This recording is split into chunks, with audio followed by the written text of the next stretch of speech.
Hello friends, તમારું સ્વાગત છે મારી ચેનલમાં। આજે આપણે બનાવીશું વરસાદમાં ખાવાની મજા પડી જાય તેવા એકદમ ટેસ્ટી બ્રેડ પકોડાની રેસીપી। તો આ બ્રેડ પકોડા આજે આપણે એકદમ ઓછા તેલમાં તળવાની ઝંઝટ વગર બનાવીશું। એકદમ ઝટપટ બની જાય છે અને ખાવામાં પણ બહુ ટેસ્ટી એવા લાગે છે। તો જે લોકો વધારે ઓઇલી ખાવાનું પસંદ ના કરતા હોય તેમના માટે આ એક બેસ્ટ રેસીપી છે। તો ચાલો બનાવીએ। રેસીપી સારી લાગે તો વિડીયોને લાઇક કરજો, વધારેમાં વધારે શેર કરજો। અને જો તમને મારી રેસીપીઓ સારી લાગતી હોય અને હજી સુધી ચેનલને સબસ્ક્રાઈબ ના કરી હોય તો સબસ્ક્રાઈબ કરીને બેલ આઇકનને પ્રેસ કરજો, એટલે નવી નવી રેસીપીના નોટિફિકેશન આવશે।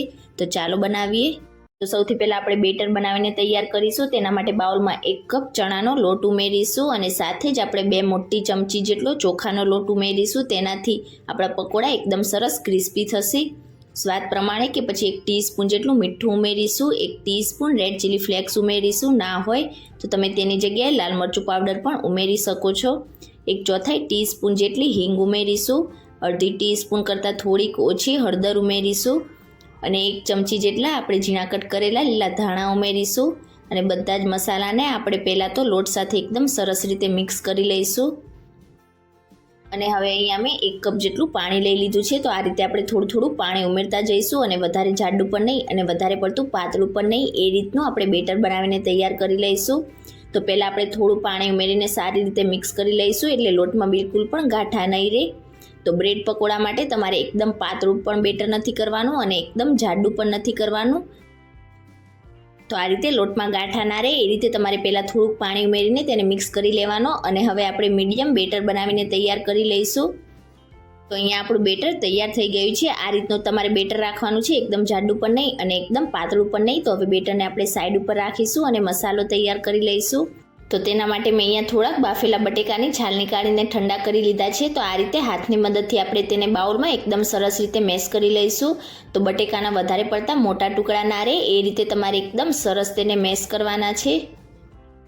તો અહીંયા બધા જ બટેકા સારી રીતે મેશ થઈ ગયા છે। હવે ઉપરથી આપણે 2 થી 3 ચમચી જેટલી ઝીણી કટ કરેલી ડુંગળી ઉમેરીશું। જો તમે ડુંગળી ના ખાતા હોય તો સ્કીપ કરી શકો છો, પણ થોડીક ડુંગળી નાખશો તો બહુ સારો એવો ટેસ્ટ આવશે। 1 ટીસ્પૂન લીલા મરચાં અને આદુની પેસ્ટ ઉમેરીશું। મરચાં તમે તમારી ટેસ્ટ પ્રમાણે વધારે કે ઓછા ઉમેરી શકો છો।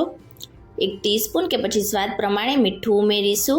1 ટીસ્પૂન લાલ મરચું પાવડર ઉમેરીશું। જો તમે લીલા મરચાં વધારે ઉમેરતા હોય તો લાલ મરચું ના ઉમેરો તો પણ ચાલે।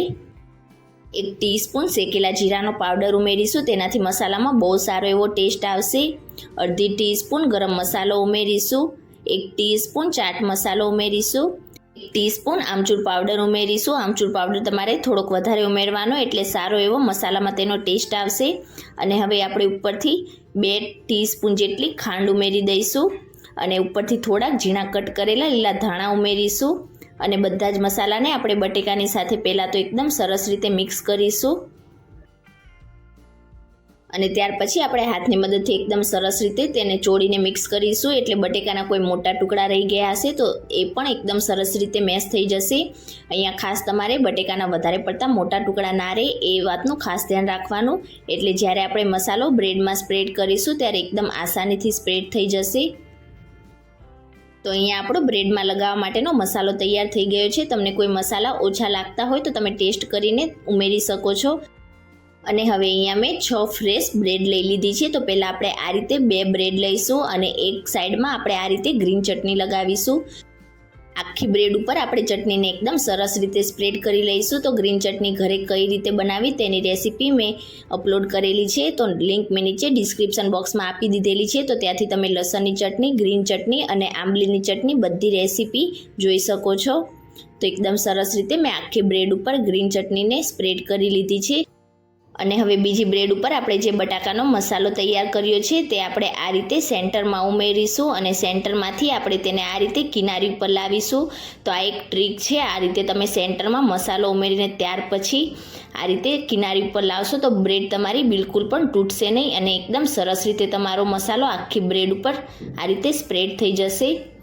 તો તમારે ડાયરેક્ટ કિનારી પર મસાલો નહીં લગાવવાનો। જો તમે કિનારી ઉપર પ્રેસ કરીને મસાલો લગાવશો તો કિનારી બ્રેડની તૂટવા લાગશે। તો આખી બ્રેડ ઉપર આપણે આ રીતે મસાલો લગાવી લઈશું।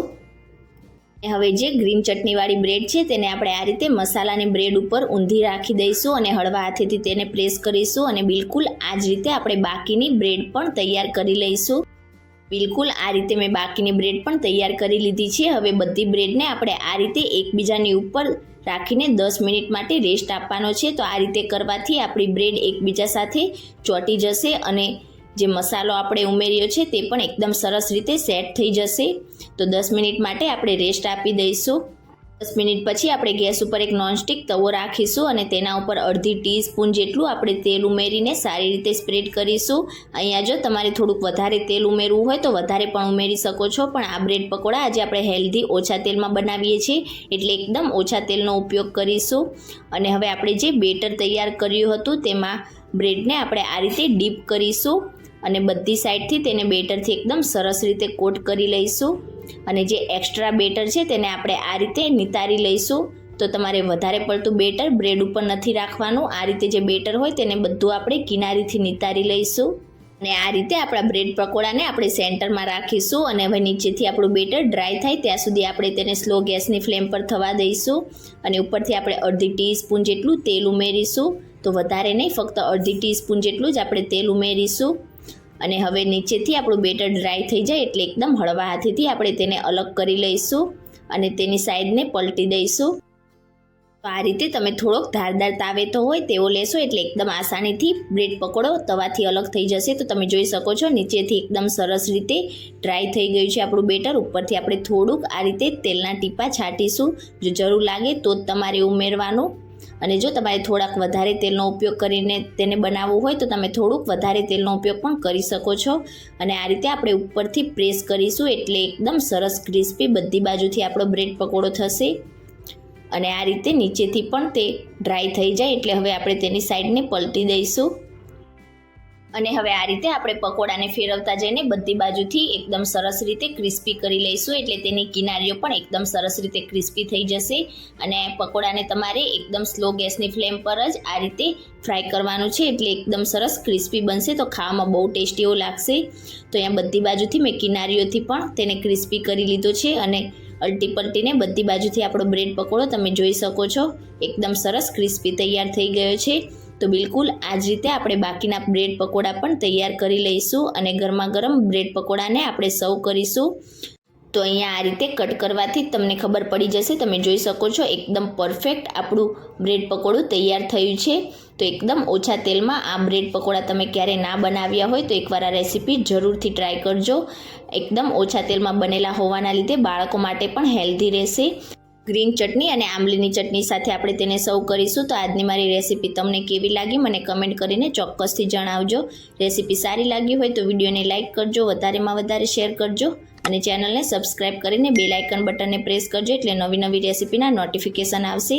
Thank you for watching.